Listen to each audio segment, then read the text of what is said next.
Welcome to HJT Design Radio Straight Talk, a show dedicated to exploring all aspects of creating a great dental office, where the only dumb question is the question that's not asked. Here's Jim and Han. Good evening. Jim Jarvis here, and along with me, my co-host, Han Tron. Han, are you there? Yes, good evening, Jim. Excellent. We had a little bit of technical difficulty today, but we did get Han connected from down in that wonderful sunny state of Florida. Well, everyone, we'd like to welcome you to HJT Design Radio Straight Talk, episode number 3. I need more ops. Do I expand or do I build new? The age-old question. We've just had an opportunity to actually solve this particular question for our business partner, Dr. Bill Hunsinger. And he came to the conclusion that it's time for him to build on to his existing facility. But with that, we're really here tonight to talk about the age-old question. Let me start out with paint a picture for you. The scenario that you have is, let's say you've expanded your hours. You've done the typical split shift. You're open Monday through Saturday. Evening hours, you've got associates working the evening and weekend hours where you work your hours that you've selected. You're basically maxed out. You're out of chair time. It's time to do something. You really need more ops. And the question is, how do you even go about it? If you go to Google or any search engine and type that kind of question in, you're going to get a menagerie of possible solutions from several different groups from around the country, all of which, in our opinion, really don't help you answer the particular question, and they give you one little aspect of the pros and cons. So tonight we'd like to really talk about the pros and cons of each one of these two possible scenarios. You've got to either remodel or you've got to expand to build a new place. Han, how many times have you had this asked to you either as a moderator at Dental Town or as the senior designer in the years that we've been doing this? I get it on a pretty regular basis, Jim. Before you can even start to answer the question, because we're dealing with a limited physical space, we need to have the detail of what is, whether you own an existing building that you can physically expand, or whether you're in a lease space that you can actually physically expand. So I get this all the time, almost daily. Okay, and so again, the question is, if you're already maxed out in your clinical time, it's time to expand. How do you do this? Whether you should in your location. Let me throw a scenario out there for other consideration too. Often, when you get to this point, and you ask the question whether you can or cannot, you are in a reactive mode. If you bought a practice and you inherit a physical space that you have to work with, that's a different issue. But let's say if you're starting out practice and planning, then this is a problem that you can solve early on. In fact, I spoke to a doctor out of Pennsylvania today, who's considering leasing a space for 2,500 square feet and just starting out using 1,500 square feet, and whether he wants to lease the entire space or just what he needed. Again, the question is, can you afford to take on the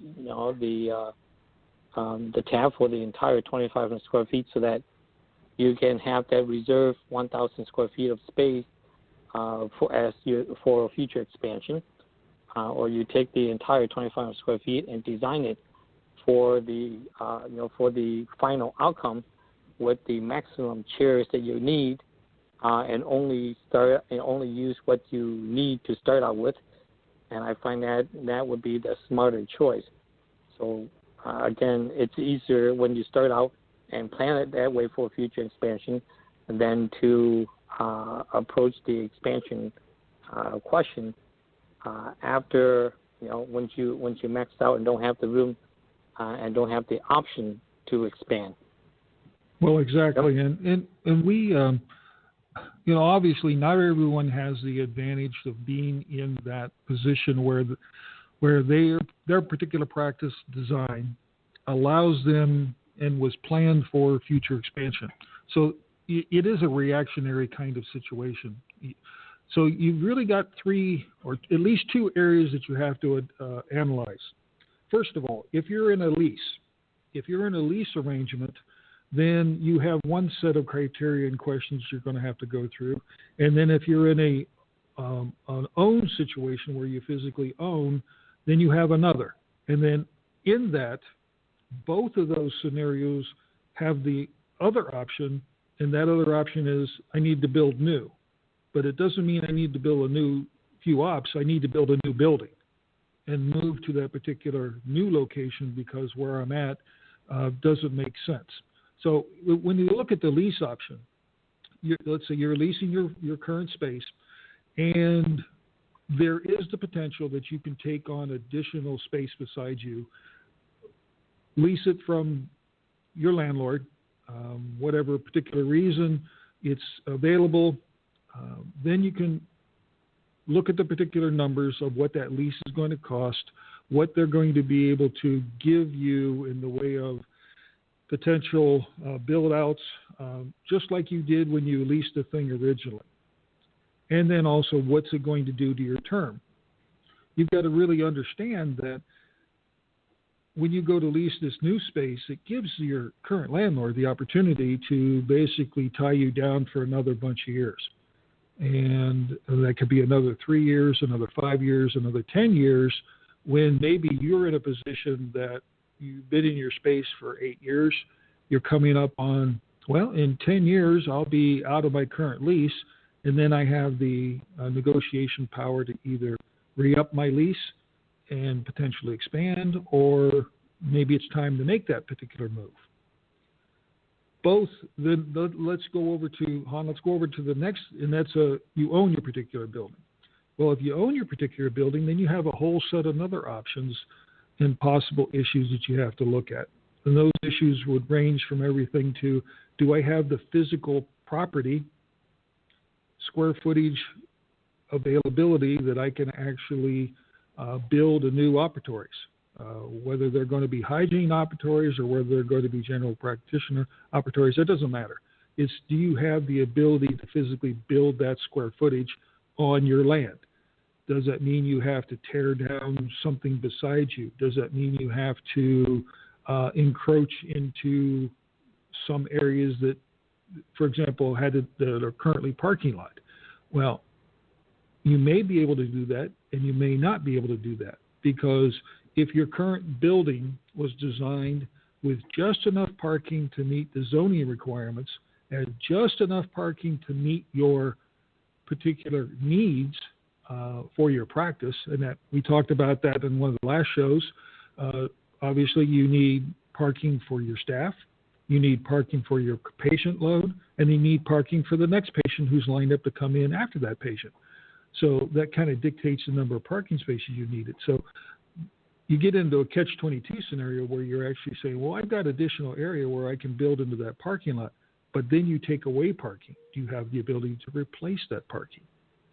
So there are a bunch of other questions that will be required to look into, and it has to do with things like zoning, things like, are you able to build and create a scenario where you can actually build your new operatories, keep your existing operatories open, working, making money, so you don't lose any revenue during this build time, and then in a very short period of time, open up that new wing or the new operatories so that you can then take advantage of those. Hopefully you have that ability, but sometimes you don't. So sometimes the decision is actually kind of made for you, isn't it, Han? One thing you didn't mention, Jim, is that when you expand your building, yes, you may lose some parking, or you have to take some parking to put the new expansion on and then replace that parking. But, however, every time that you expand the physical footprint of your building, you may be required to also add additional parking because of that addition. Okay, so they're just a whole mess of things that would occur when you look at expansion, expanding the building physically. So that's one other thing. Yeah, and that would hold true as well for a lease space. Now, typically in a lease space, if it's in a retail center, there's already a sea of parking that's associated with that, and there's parking spaces that are associated with that already pre-built existing shell. Maybe the adjacent tenant moved out, and you're going to be taking over that existing square footage, putting your new operatories in there, and there's parking spaces that are identified and assigned with that previous next-door neighbor. And so you kind of have that issue, but it has to be checked, but it's not an issue as bad as it is, or potentially as bad as it is when you're going to be building on a piece of property that you particularly own and you have existing parking spaces. And that's just one area we're talking about is parking spaces. There are all kinds of other potential areas that need to be reviewed, and that there's things like zoning, landscaping requirements. There's things like having the ability to fit within the setbacks of your existing property. It may mean that you have the option, and if your property is laid out such that you can maybe acquire a little strip of land from your next door neighbor to allow you to do this thing. All those things have to be looked at by a professional who can evaluate the possibilities. So we always advocate that you get a professional involved as soon as possible to help you make this determination, because both options are viable options.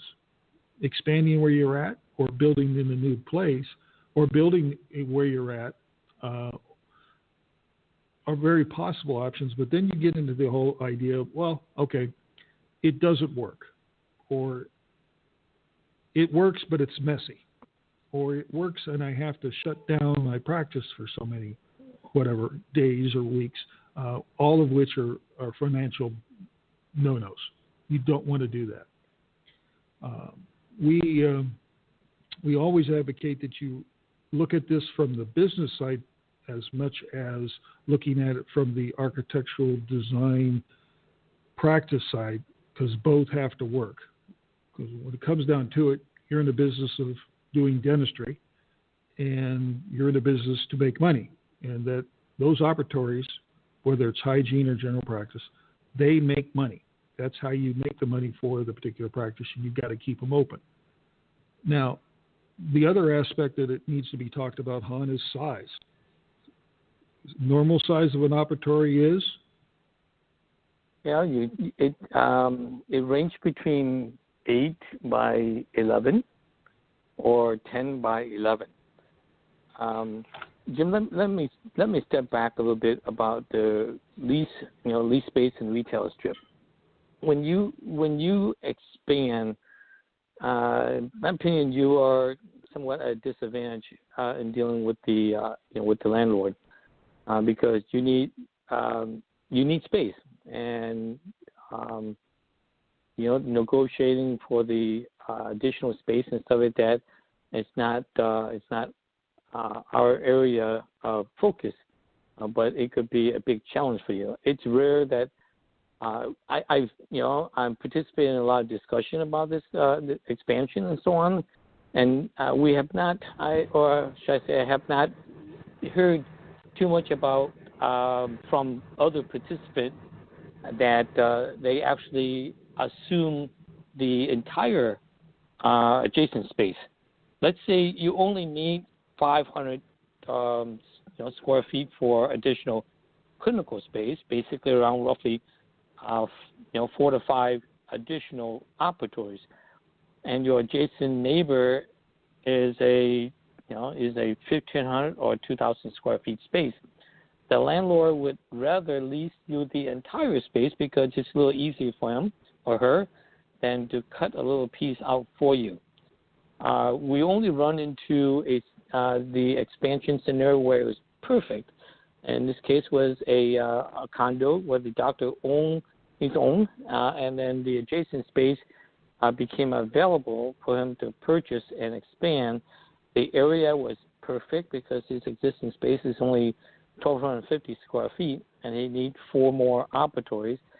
And when the condo next door became available, he purchased it, and that was just a perfect. Everything was aligned in his favor, but it's an ownership type of thing. But when you get into retail space expansion, it becomes a little more difficult to just take a small piece for your need, and the landlord look at how looking at a smaller sliver, that become less attractive for the next potential tenant. Exactly.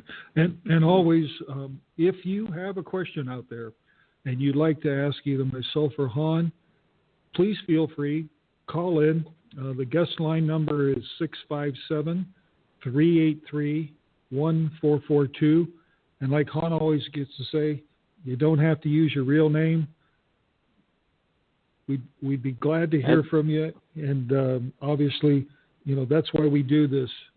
We really are here to help educate, to help the decision-making process, and really to lend our expertise in what you're trying to accomplish to basically better your practice and your profession.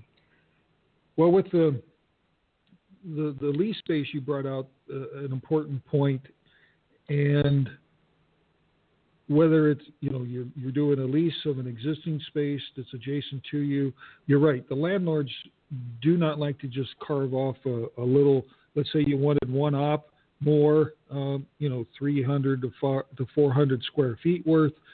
That's going to be a very difficult task to get accomplished from your landlord.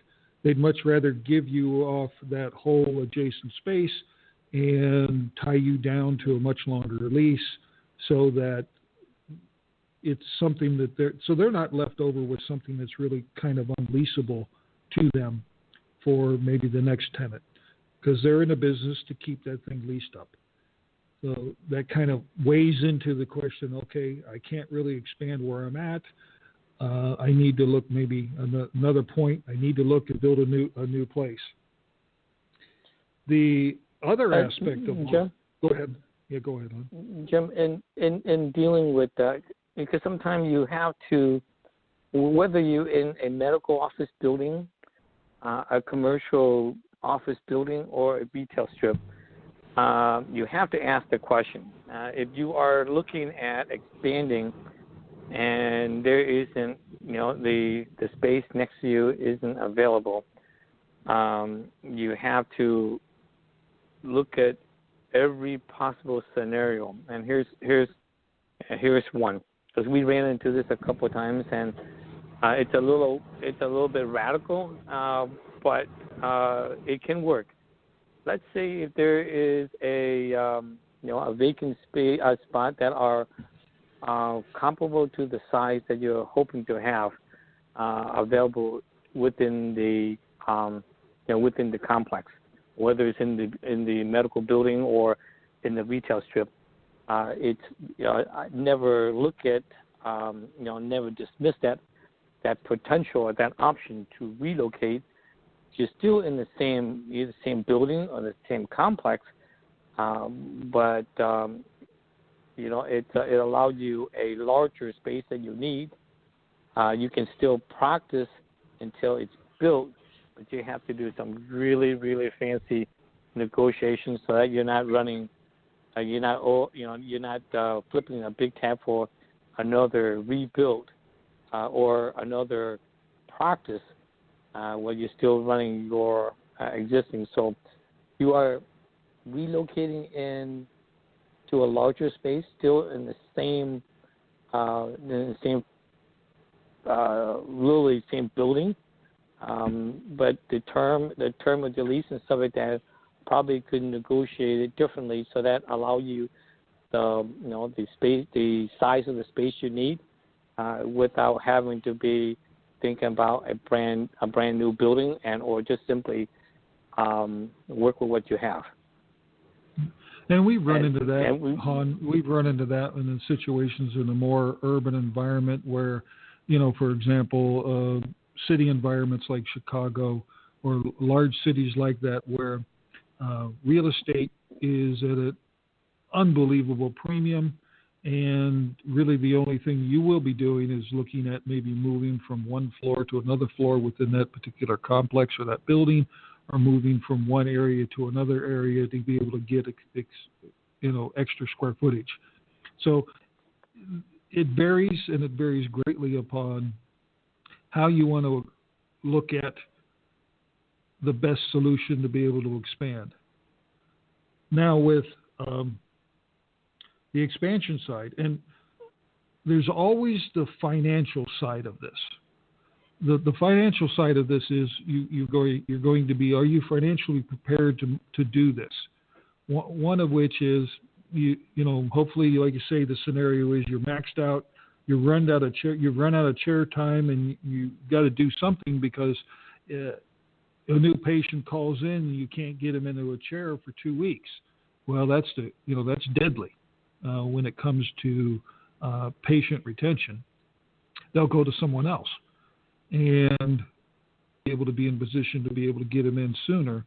So to be financially prepared, we're going to have a whole series of upcoming shows, one of which we'll be having our other co-founder, Dr.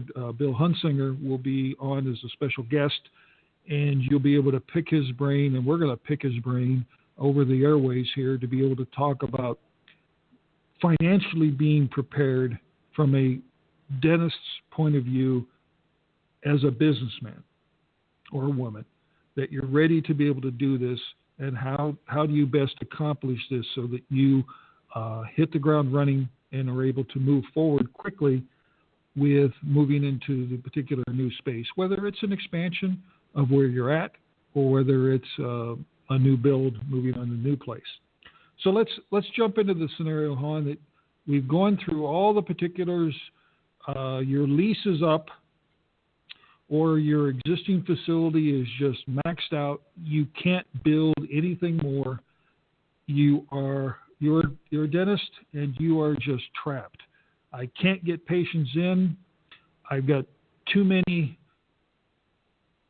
much wait time.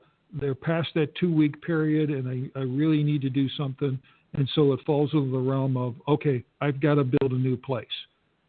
That has a whole bunch of issues, questions, and areas that have to be addressed. You want to talk about a couple of those? Yes. One of the big question or important question is if you are expanding, what is the maximum amount of time that you can afford to shut down? That was always a biggie. The other is I often use this analogy that the design, the construction, particularly construction, it disrupts. It's a major disruption to your practice. Besides the noise, the dust, an army of people, extra parking, and all that stuff. I use this analogy that it's going to be a pain in the butt. It's a headache. Do you want to stretch it out into multiple little phases or little headaches, or just bite the bullet and do it all at once? That's a question that only you as a business owner can answer. We certainly can strategize how everything can be done, whether it's to be in pieces or in one large, execution. So it's important that you consider if you are looking at to expand how you can pull it off in whether in one shot or multiple phases. And we have done both, but again, it is a big decision for most of our clients because it will affect their business.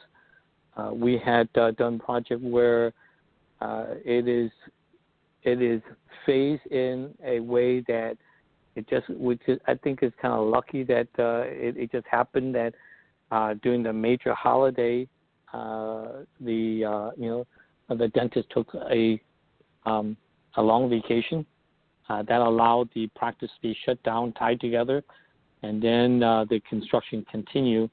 When he came back, he still can work, and everything else, can be put together before the merge of the two practices. So there's a lot of planning involved. It will affect, it doesn't affect your schedule, but it affects your money as well, because the longer you stretch it out, the more it costs. So that, like Jim was saying earlier, is Dr. Hunsinger is looking to expand his building.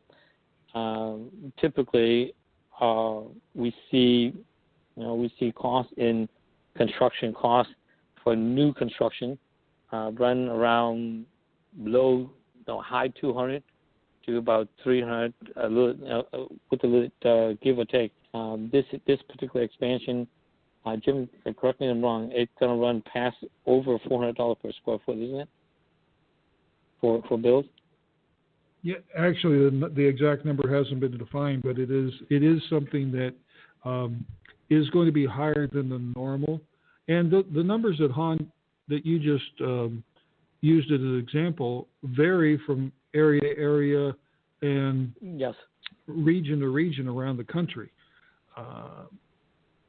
And our associate Mike Montgomery over at Live Oak Bank has a great network. I believe we've mentioned him before, and he's going to be on an upcoming show as an interview. We'll be able to pick his brain about this aspect of what he does. But he has the capability to be able to tie in with over 750 contractors across the country that they worked with that will be able to give us more of a real-time estimate on what cost per square foot will be, even on expansions.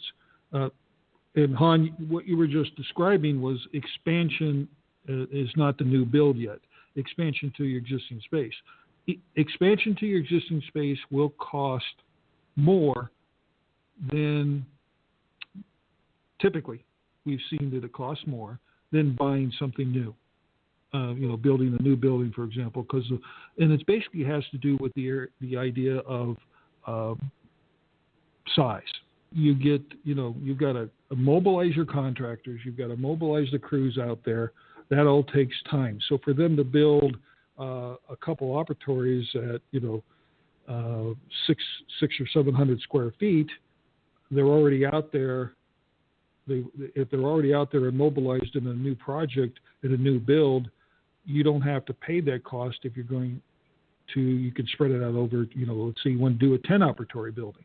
So the costs kind of come down per square footage or per operatory because of the economy of scale. So if you decide that, all right, we've already got past the idea that I can't really remodel, I can't shut my practice down, I don't have the ability to expand for whatever reason where I'm at, and I've got to move into the new build. Well, obviously the new build aspect of it is you have a whole lot of decisions that you're going to have to start to make, and that is, what kind of quality do you want your new build to be like? Well, first of all, you got to make a decision of where is the new build going to be. So everything how from far the away from it? Yeah, exactly. The site acquisition, having to do with the property, getting the property tied down, go through all that costs associated with that. So say, all right, this is where I'm going to put the new practice. Now, you may say, well, I'm going to build a second practice, not a replacement practice.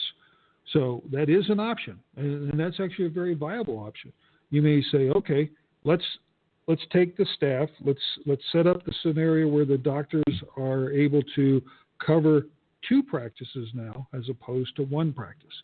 And maybe you could do like our Dr. Bill does, and he goes between two practices depending on his schedule. So he's in both places, one place one day of the week and the other place another day of the week. They're close enough apart. He doesn't mind to make the travel, and it gets a continuity within the practice. And that might be an option that works for you. You might say, I've really gotten to the point where I need to get another 4 or 5 ops. Well, maybe that means another location. And as opposed to, no, I want to leave my current location and move into a totally brand new building. Both of those ideas and options need to be looked at with your plan. Go back to our podcast from last week, having to do with your team, to be able to sit down with your team and be able to make that decision of, yes, this is what I need to do and how I want to accomplish it. And then you can go through those steps to be able to say, all right, we'll start the design process. We'll go through. We'll create the necessary schematics to be able to get an idea from the construction entity of what this cost is going to be, and then you can, move forward with the either new office location or the second new office location. You have areas that have to deal with is staffing. Staffing is another whole idea because you're going to have to now staff 2 locations as opposed to 1. If you're going to do a second location, and if you're not going to do a second location, you're going to move the whole practice over. Then you got the idea. Okay, what about the move? We've got to really schedule that, and so that it's seamless, and there isn't a big lag time between when you close the doors in your existing practice and open the doors in the new practice. We like to set it up so that it's Friday afternoon.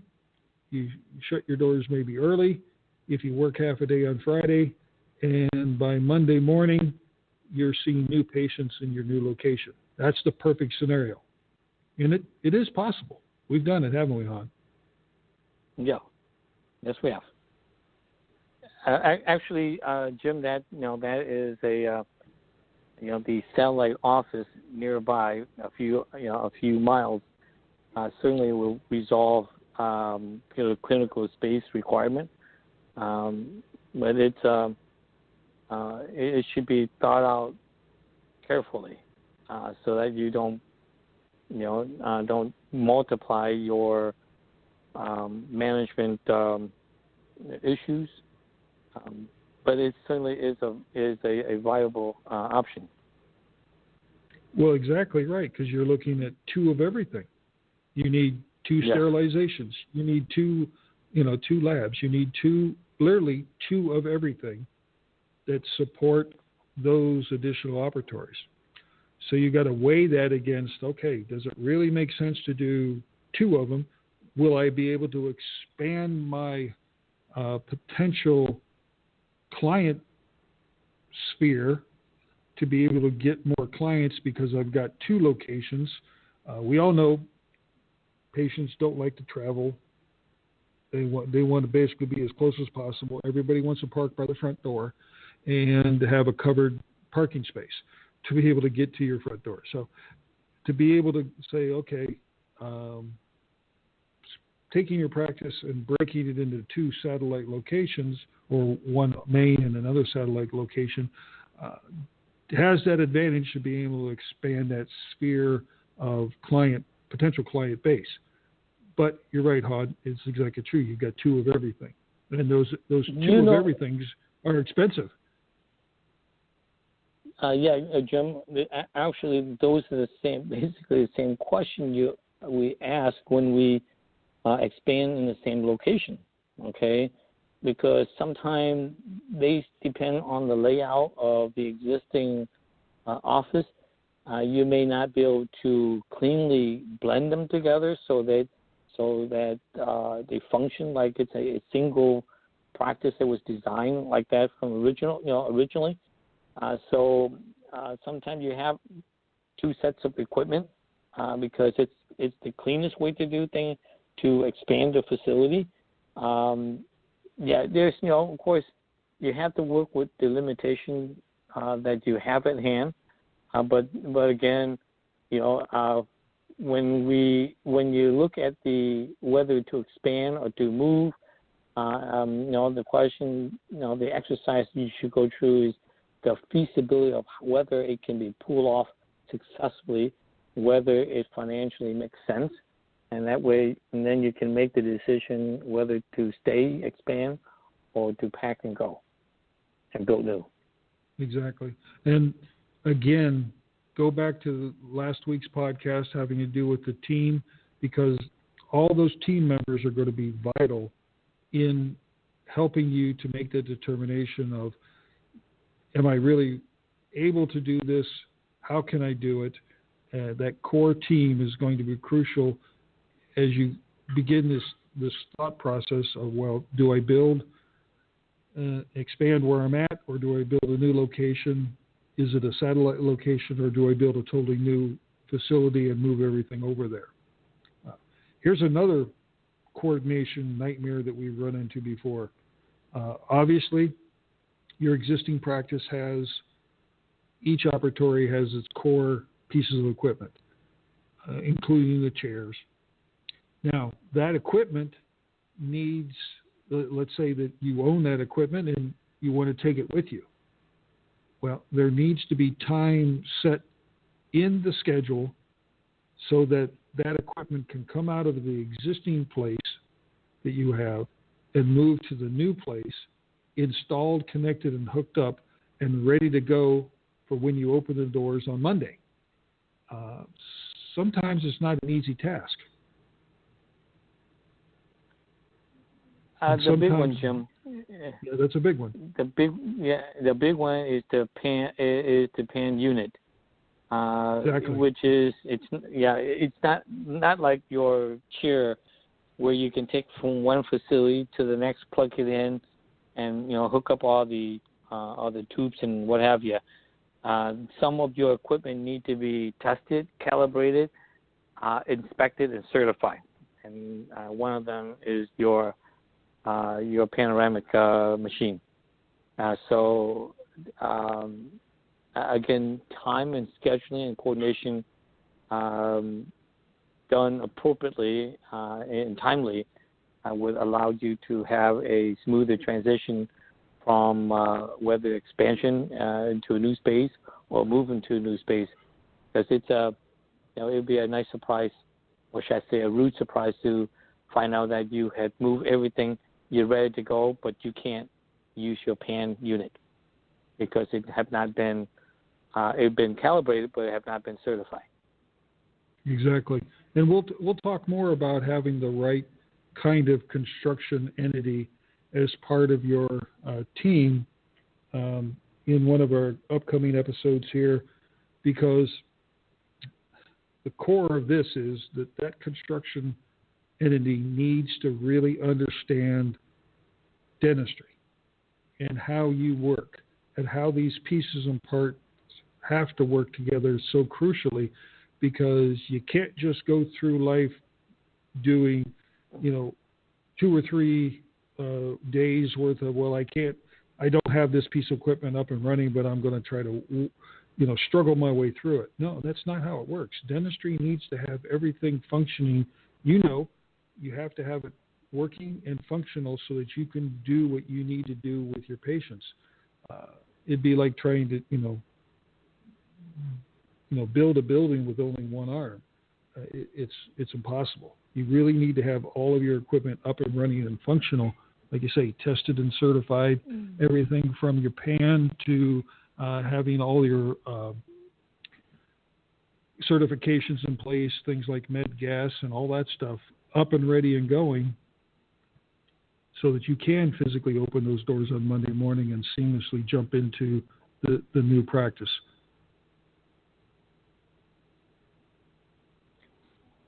what other issue have you found, Han, when it comes to the new build transition between old place to new place? I find some of the challenge, or should I say more challenging things that we need to coordinate is mainly the equipment from the client. The building, the mechanical, electrical, plumbing, all that stuff is the easy part.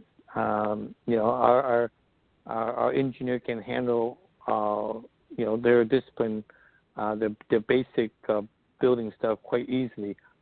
The moving part that we often don't have control over is the type of equipment that our client buy, or the information flow pertaining to the equipment. Because if you have existing equipment that you're going to move over, then that's fairly easy, as long as either you have somebody catalog it and provide that to you. Usually that would be your supplier. If you buy new equipment and the supply house will help, you're going to buy from the supplier of the equipment companies, and then they may have the incentive to help gather the rest of the information. But if you're buying it from multiple sources and stuff like that, it takes the incentive away from them, and it ends up a task that falls on your shoulder to perform, or on your design team, like the architecture, the architect on your project to do. And most of the time, they're not equipment specialists. It becomes a major task for them to trying to coordinate that stuff. If they're well versed or experienced in the working with dental offices, they have a good sense of confidence and knowledge to take care of that task. But when they have to take care of the equipment details and stuff like that, it takes them away from the task of handling everything else pertaining to the building. So it is, we find that, or at least I find that the biggest challenge is the equipment, the pieces and parts, where they come from, who is responsible for them, who's going to install. Some of the scenarios that I've run into that our client are not aware of is, let's say they're going to buy a set of cabinets or delivery units from a vendor that give them a break in pricing and so on, and it's going to be shipped to the site. It's not going to the traditional equipment supplier, whether it's Shine, Benco, or Patterson, but it goes through basically coming in through the mail. The question is, who's going to be there at the job site to accept the delivery? Who's going to coordinate the delivery? Who's going to install it once they get there? Who ultimately will be responsible for it? Those are the common questions that we often ask when we encounter those scenarios. And the answer that we typically get is, I haven't thought about that. Okay, it would be, and it did happen, where we have 6 pallets of equipment delivered to the job site, and the job site is not ready to accept it. And so you have 6 pallets of equipment that's brought into the building that need to be worked around. So coordination is just a huge, major endeavor, whether it's handled by your GC, or it's handled by your equipment people, or it's handled by you, the owner, or handled by your architect. But it got to be handled by somebody, and that had to be established early on. Otherwise, it would be a hot potato to juggle. So right. Equipment is the area. And that leads to that nasty word called change order. Change order, for those that don't know what that is the request from your construction entity for additional funds to do something, whether it's changing a particular location of an electrical service or a water service to a chair location that wasn't in the right place, but because the existing equipment that maybe you're moving over or the used equipment that you bought didn't have the specific technical specifications as to exactly where it was at. Well, the contractor says, well, I never knew that was where it had to be. I put it into the floor where we typically would put it, and now that it's in there, I have to change it. So he's going to ask for more money. Then you're stuck with that age-old problem. You're 3/4 of the way through the project with this contractor. You basically get stuck having to negotiate and most likely pay large funds to make changes, which really should never have had to happen if you would have had that coordination that Ton talks about done up front. You would then be able to save yourself all of that headache and financial hit to the pocketbook. It's got to come from somewhere. It's either going to come from your contingency, if you have one, or it's going to come out of your checkbook, both of which hurt. It's much better to have it planned for and properly placed in the construction documents to say, contractor, you're responsible for doing this, if that's who you want to say it. Or equipment supplier, if you're having some equipment, you take on the responsibility of making sure that it's coordinated in the right location. So that's a very good point. Yeah, in the designing, I mean, of course, there's always something that all of us forget. And, so the earlier you can discuss about your plan, let's simply say you go to a conference and you saw a microscope and you go, that I can add to my practice. I've been wanting to have that. You should relay that information to your design team as quickly as you can, because those pieces of equipment, the question is it going to be mobile on wheels that you take from room to room because you can only afford to buy one or want to test out one, or is it going to be, your future plan is you're going to have several surgical suite that you're going to mount one in each suite in the ceiling. So that way, when the facility is being designed, the infrastructure to mount those new or future technology can be taken into consideration. Because once once everything is put in place and you say, by the way, I'm going to buy a microscope and I'm going to put it right there, right above the, over on the side of the chair, and now your construction and your design team would say, well, that means we have to move that light fixture. That means we have to remove that bulkhead. That means that we have to open up the ceiling and we have to put in a support structure. And how much does it weigh? How big is it? How much swing? All those things that all you hear is money being printed. Okay, so, and it's usually you that's going to have to pay the tab. So it's best to plan. So that's part of the project rather than to pay for it more than is necessary down the road in change order. Because change order usually costs you more, not less. Exactly. And we don't want to create a scenario where we're laying out that this is, oh my gosh, it's the worst possible thing you could do, is to either renovate or is to expand or to build new. It can be done. It can be done very seamlessly. It can be done very well with the right design team, with the right team by your side, to be able to sweat all those details so you as a dentist can focus on dentistry. You can focus on your patients and let groups like ourselves deal with those those technical issues to be able to give you what you're trying to accomplish.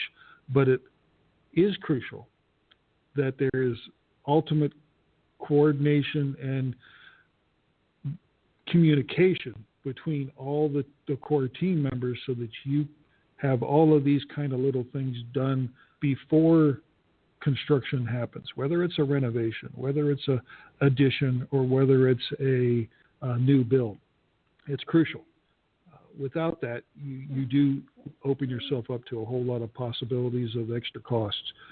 If you would like to learn more about this subject and a whole bunch of others, you can always go to our website, www.hjtdesign.com.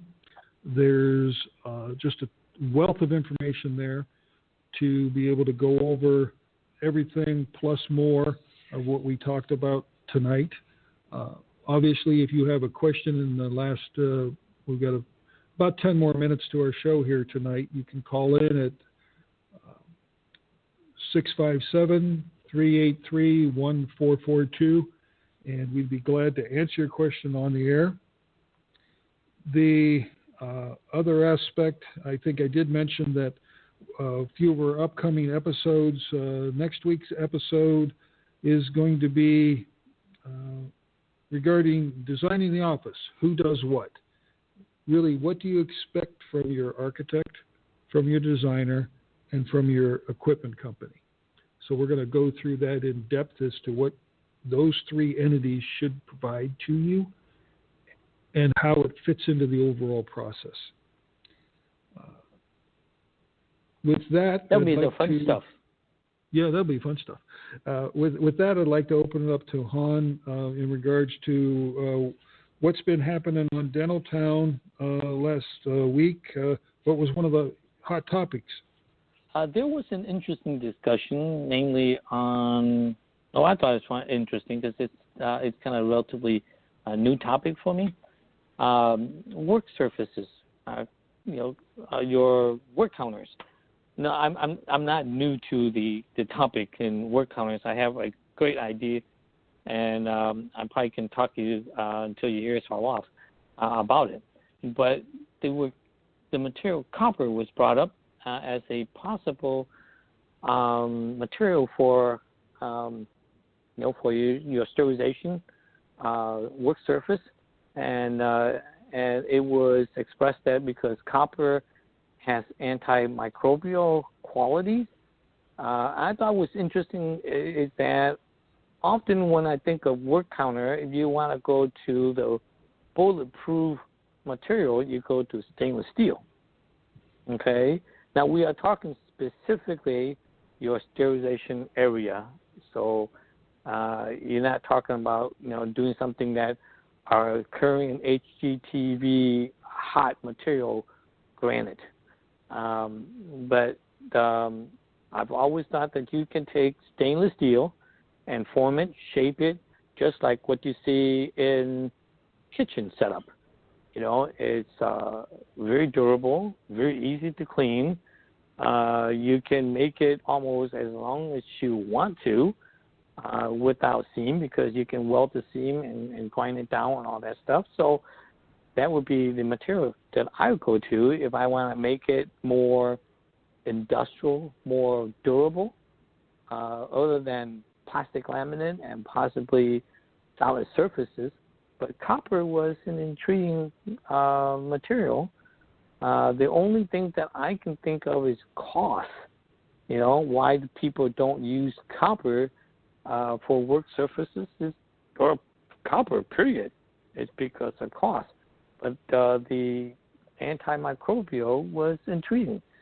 Jim, you work with copper quite a bit. Have you encountered or run into work surfaces like, where you prep food or you do sterilization, such as, in the lab, where copper is used as a work surface? Actually, yes. What would be, there is go ahead. Yeah, there is has been a bunch of studies in the medical field having to do with keeping things sterile. And this all came out from remember the issues they were having in hospitals where people were going in and getting those, I believe it's called SARS. And it was, they were trying to determine how best to keep that germ, that bacteria, at bay. Once they were able to, clean and sterilize an area, and there was a big report and study done on it having to do with copper cladding of things all the way to keyboards and mouses, copper cladding on toilet fixtures, handles, faucet handles, the little carts that you would eat your lunch or dinner on in a hospital, having a thin copper cladding on it. And the study came about, and I don't have that information off the top of my head of where it was from, but I can always pull it up and we can put it on our website, because I know I saved it because there was a whole complete webinar that I went through on that. And it was just fascinating that there's something inherently healthy about copper. It has this built-in ingredient, and I believe it has something to do with the electromagnetic pulses that are part of that material that actually kills the microbial germs faster. They live shorter periods of time on a copper-cladded surface. So they were looking at how could they clad all the pieces and parts, for example, in a ICU room or in a step-down room or even an urgent care patient room. So looking at it for things like your sterilization, looking at it for things like your surgical suites or even your operatories, for example, that the side counters. Yeah, exactly. Your supply counter, all the things where you want to obviously keep them clean, but if this has an inherent cleanliness to it and has the ability to fight off and destroy those germs even more than with your procedures of cleaning do, then it's worth looking at. Now, as Hans stated, copper is not the cheapest material in the world, nor is stainless steel, for example. That's why a lot of people go with solid surfaces or those kind of things, because they're more cost effective. But if you can maximize their location to reduce your issue of bacteria and uncleanliness, then they're obviously a potentially very useful as well as an attractive solution. And this copper is not copper that is coated with a lacquer to make it look shiny and stay shiny forever. This is raw copper that is left to age. That's what they're talking about. So it will be like your penny in your pocket. Over time, yeah, that was the two big questions that I had in mind when the topic was brought up, is because we in our mind we live in a perfect world. We want that copper surface to be shiny till eternity without having to do anything to it. And so the patina on the copper is not for everyone, okay? So if you leave it raw, then the inherent characteristic or quality that we're looking for will perform accordingly. But if you seal the surface, then that's a mute issue, wouldn't it? Yeah, you basically destroy its ability to be antibacterial. It has to be left raw, and it will age in color.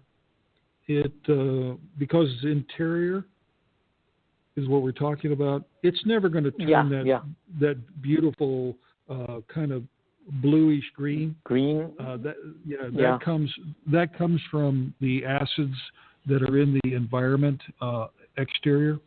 So, and usually left by itself, it'll take up to 40 years to do.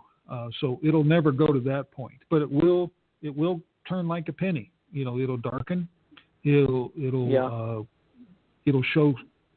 It will show fingerprints. It's crazy. Copper's a wonderful. It's actually very alive kind of material. You're right. I love it. In my my other life where I like to play with metals, and in my artist side of me, copper is just a wonderful material to work with. You can do so much with it, and just like stainless steel, you can weld it. You weld it with copper, so that you can get seams that are all copper. The whole seamless kind of product. It can be. You can create just about anything with it, and it's a very, very malleable kind of metal. But yeah, it does have a cost associated with it, and then the ability for some people to do it. There's not a whole lot of people out there that work in that copper venue and to be able to pull this kind of stuff together. But there are some, and yeah, you're right. It's an interesting, and also, like you say, very attractive. We used it in one of our projects here down in Findlay for one of our dentists, and she just loves it. It just ages beautifully. And has that kind of quality that doesn't go out of style. It's not trendy. Yeah, and we had under, or should I say, we put over the top and covered the top of our conference table with it, and artificially patina it, chemically patina. It looks wonderful. So I was quite intrigued because usually the word copper normally don't come up on any topic because it costs so much. Most of our clients look at it like, how much do you ask for your fees?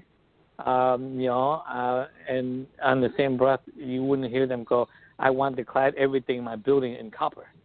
Okay, because they look at how much how little money they need to put into the building to get what they want, rather than how much. I mean, so here's a public, service announcement. We would be happy to do your project cladded in copper. That would be a nice challenge. Just an example. The last roll of copper that I bought was a 250-foot long roll of 20-gauge copper, which is a pretty substantial thickness. It's thick enough that you could use as a countertop, for example, with a backing underneath of it. And it was 24 inches wide, and I believe 2 years ago it was $1,500 just for the material. So that gives you an idea of what the costs are like. And that it's just like any metal, any precious metal, it changes on a day-to-day basis. So, interesting, like very you interesting. Say, like you say, it's probably not a material that you can simply give to any local counter fabricator to do. No. Probably not. Yeah, you got to have some expertise in dealing with that. Well, with that, we are at the end of our episode tonight. And as always, we'd like to say if you'd like more information, please go to our website at www.hjtdesign.com.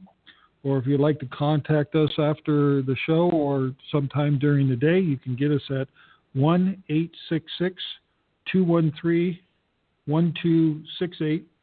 And I know Han and I were both excited about doing all this. Just real quick, I'd like to share with everyone that has a chance to listen to these. We get feedback from our provider for this internet radio service, and we are now covering areas in the United States, in Norway, in Austria, in India, and Han, we just hit New Zealand yesterday. So, fantastic. It is an international show, if you want to look at that. So it's exciting. We hope we're being helpful to be able to have this information out there and available to you. Feel free to go to our website, and if you've missed an episode, you can download the podcast. And with that, would like to sign off. Say, look forward to hearing and speaking with you next week. Han? Have a good evening, everyone, and thank you for tuning in. We'll talk to you soon. Good night. You've been listening to HJT Design Radio Straight Talk with Jim and Han. To contact us and find out more info about upcoming shows, please log on to our website at www.hjtdesign.com. Until next time.